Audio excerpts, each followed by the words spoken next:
Sam Seders and the knuckleheads over at Vanguard decided to get together and do they broke it up into like 15-minute videos. And in one, they're talking about how they think Ana Kasparian basically is going to the right. They're not. It really blows my mind. Like, they literally present part of the information out of context and then tell you what she means by it. Sam Seders doesn't know Ana Kasparian. I don't think he's talked to her many times. He admits that he had never met her before. I don't know Ana particularly well. I'm not sure that we've ever actually met in person. And he doesn't really give any insight into her specifically. He really just talks about, what he thinks happened for like Dave Rubin or Jimmy Dore that left TYT.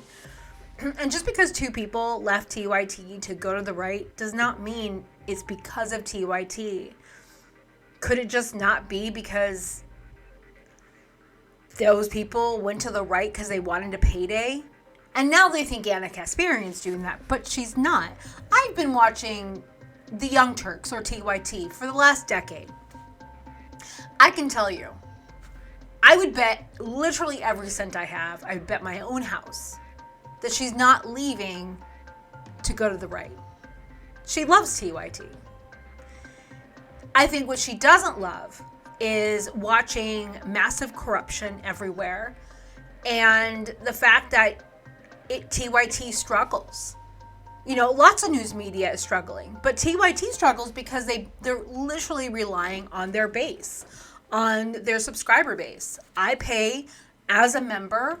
They do have a free show on YouTube 5 days a week, excluding holidays, but they do have a paid part of that show as well, which I like.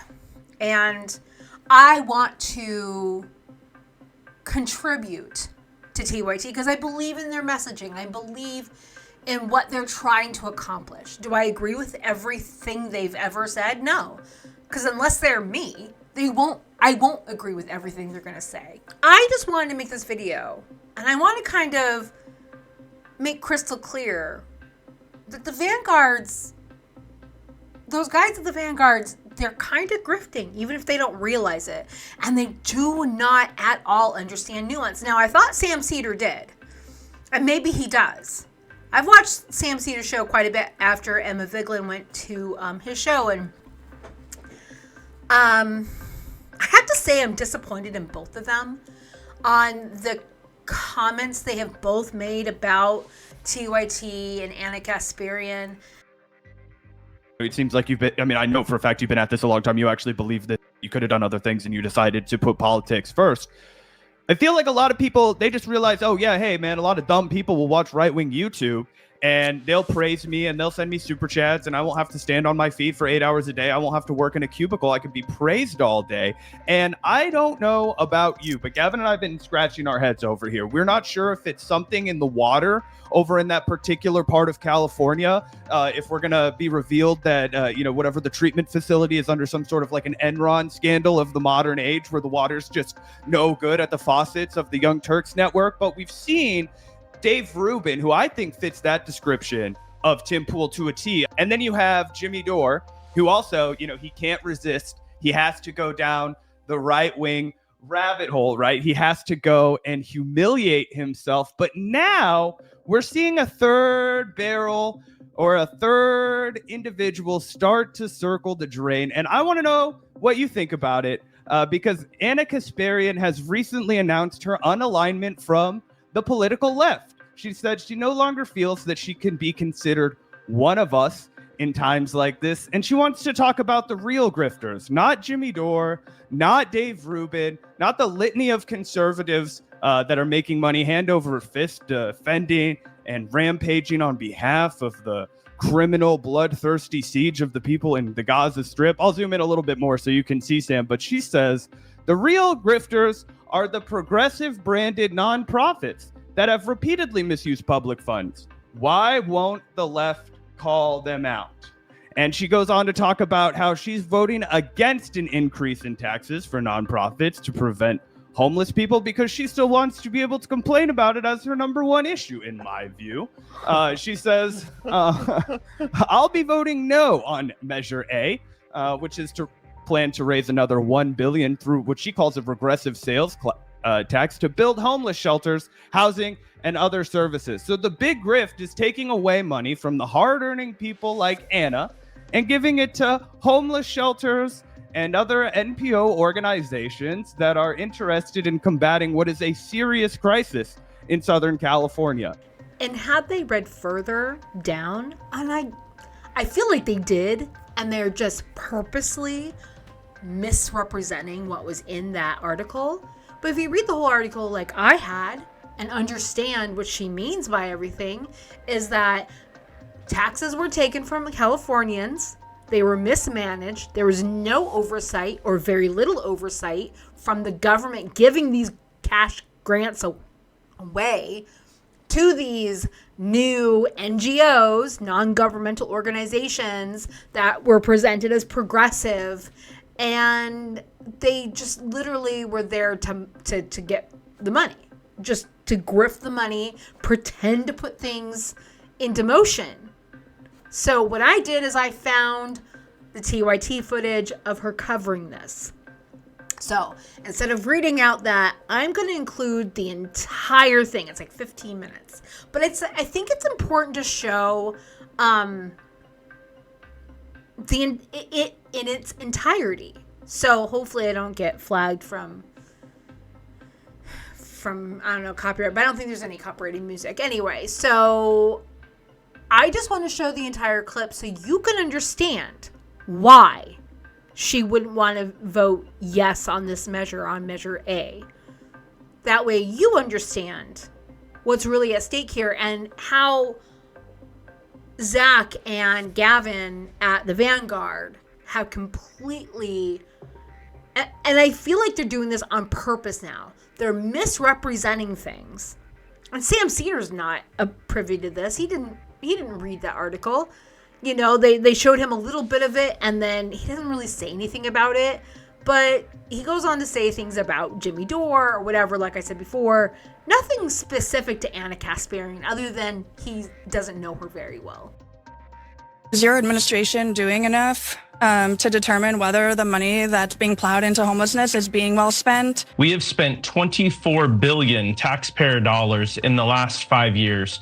During that same time frame, we have seen a 32% increase in our homeless population. Do you worry? I'm curious, do you worry that the appetite is souring among the public for spending more given the lack of progress that's happening? Speak for everyone in California, but it's certainly souring with me. A statewide audit earlier this year found that the $24 billion allocated to combat homelessness in California was unaccounted for, while the state saw an explosion in the number of people living on the streets. The California State Auditor's Office found that the California Interagency Council on Homelessness, created in 2016 to oversee the state's implementation of programs dedicated to the worsening crisis, has not ensured the accuracy of the information in a state data system and has not evaluated homelessness programs' success, according to the state auditor. But the outcomes of these programs have been pretty clear.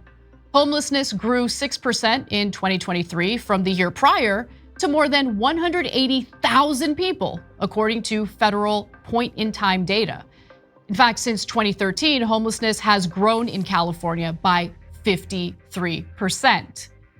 Now, if that isn't infuriating enough, the state might be gearing up to extract more cash from taxpayers who consistently say in polling that the homelessness crisis is their top concern. A recent analysis by Los Angeles city officials urges local, state, and federal governments to more than double their spending to tackle the problem. Los Angeles alone is being advised to dedicate a whopping $20.4 billion over the next decade to produce 36,000 permanent housing units for homeless residents with chronic health needs and build or subsidize 25,000 additional apartments for very low income residents. The proposal assumes the city maintains nearly 17,000 beds in shelters and other interim housing locations through 2029 before ramping down. Hey, don't scroll away. Come back. Because before the video continues, we just want to urge you to lend your support to TYT. You power our honest reporting. You do it at tyt.com/team, and we love you for it. Now, officials claim that if this funding is implemented, they project homelessness to decline annually before reaching what's known as functionally zero by the end of 2032. Now, Californians, in my opinion, should fight this effort, and they should do so aggressively. Because one thing is clear, the state has done nothing to protect citizens from having their money mismanaged and misused by the very nonprofits who claim to want to help. One of the latest scandals involves a Santa Monica, California-based homeless housing and services nonprofit called Step Up on 2nd Street, which actually gave Governor Gavin Newsom the idea of converting old hotels into apartment units for the unhoused. Step Up teamed up with a for-profit company called Shangri-La Industries and pulled in more than $114 million in state grants to convert 7 state motels into apartments. But things didn't play out that well. They played out a little differently. According to the Los Angeles Times, while Step Up and its partner lined up business elsewhere, the 7 projects in California fell into debt. Instead of creating hundreds of badly needed apartments, the properties went into foreclosure and were taken over by lenders. 4 remain empty and unfinished. The foreclosures were actually the result of private loans that Shangri-La took out in addition to the state grants. For example, in Ventura County, Shangri-La received $26.7 million in home key funds to convert a 78-room motel in Thousand Oaks, state records show. That was supposed to cover the purchase, renovation, and some operating costs. However, according to property records, Shangri-La then borrowed more than $10 million for the project from private lenders. The company then defaulted on those loans. One of the lenders, Qualfax, foreclosed and took ownership of the property in March. So that project remains incomplete, and it is completely unknown if the former Quality Inn and Suites will ever be converted into housing. What we also don't know is where the nearly $27 million in state funds, that's taxpayer money, granted for this project went. Where did it go? This hasn't just been an issue in California, and there seems to be some shady behavior in other states as well, like in Fayetteville, North Carolina, where Step Up and Shangri-La backed out of a motel conversion last November. Less than 2 months later, California's Attorney General Rob Bonta sued both Step Up and Shangri-La in civil court over their home key projects. The complaint alleged fraud, breach of contract, and demanded the return of more than $114 million in grants. In a response filed on September 9th, attorneys for Step Up denied the allegations and pointed a finger back at state officials for creating the situation, as well as other defendants. Oh yeah, California definitely created the situation by deciding to take our money and hand it over to these nonprofits with zero oversight. But there are some serious allegations floating around in court. In a lawsuit pending in Los Angeles Superior Court, Shangri-La has accused its former CFO, Cody Holmes, of embezzling housing money and spending it on personal extravagances, including tickets to the Coachella Valley Music and Arts Festival, jewelry, and rent for a Beverly Hills mansion. Step Up on 2nd's president, Todd Lipka, is also playing dumb and says that he had no idea about Shangri-La's defaults until Bonta sued both companies. Yeah, I'm personally not buying it, and honestly, others who used to work with Step Up, that's the nonprofit, are validating my concerns. According to multiple people who have either worked closely for Step Up, Lipka also appeared to enjoy the high-flying lifestyle of Shangri-La executives like CEO Andrew Myers, a one-time NFL player who sometimes flew private jets out 2 out-of-town engagements. Todd got high off flying in Andy's private jet, said one insider who worked closely with Lipka. Turns out that after partnering with Shangri-La, after taking all that money from our state government, Lipka went from driving a normal, modest car to sporting a Mercedes AMG. Later, he traded it in for a BMW 8 Series, and that's according to former employees. But Lipka brushed off those criticisms by saying that, look, I have a monthly car allowance of about $1,350. Yeah, that's a pretty massive car allowance when the nonprofit was running into money problems.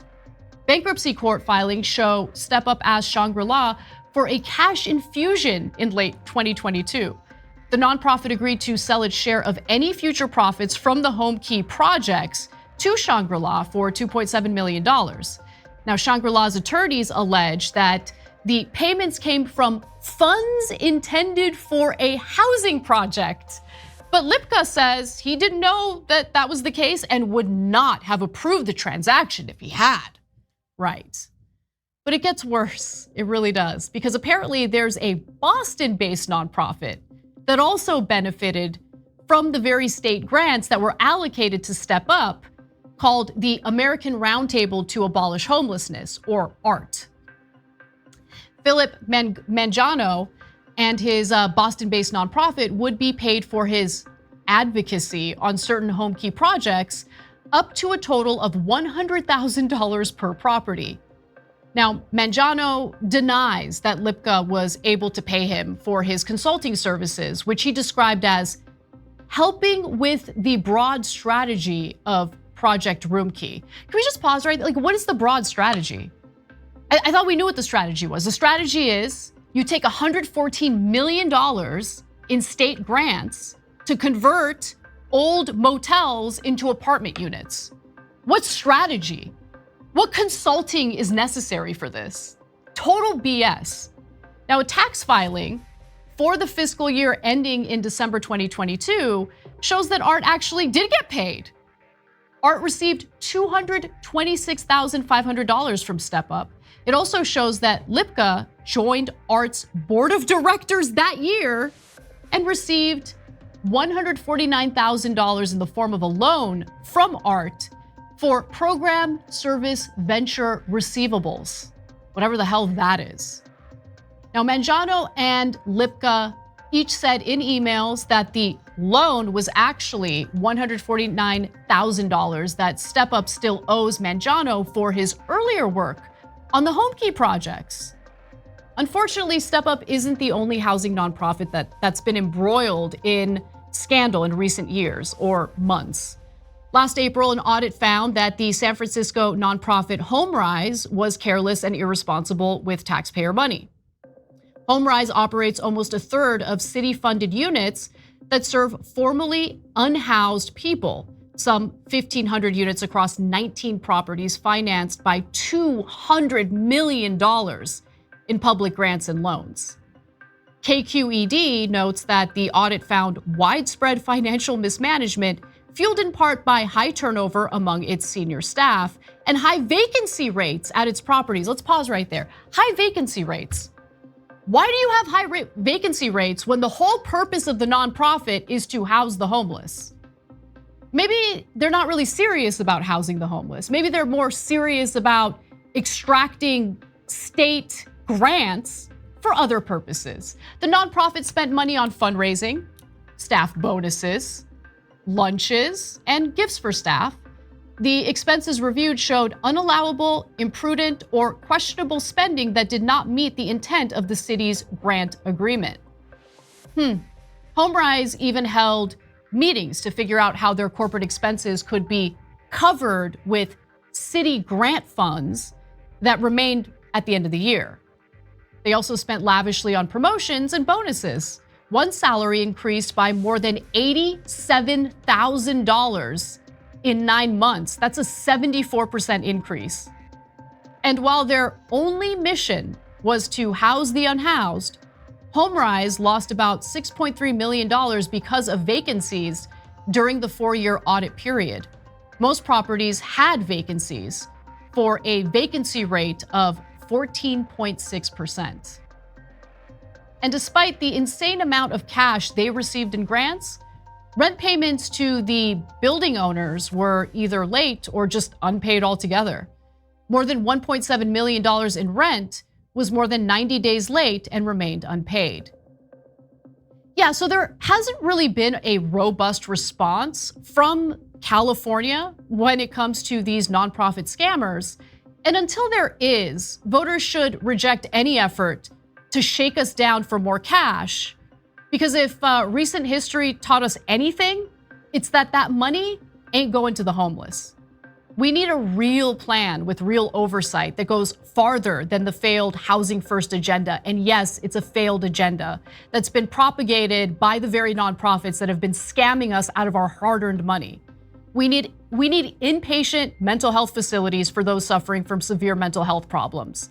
We need to fund rehabilitation programs rather than just relying on some of these nonprofits to hand out needles and crack pipes in the name of harm reduction. Obviously, that's not working. The overdose deaths have exploded. And yes, we need to build housing, but not through partnerships with newly formed organizations that get to do as they please with our hard-earned money.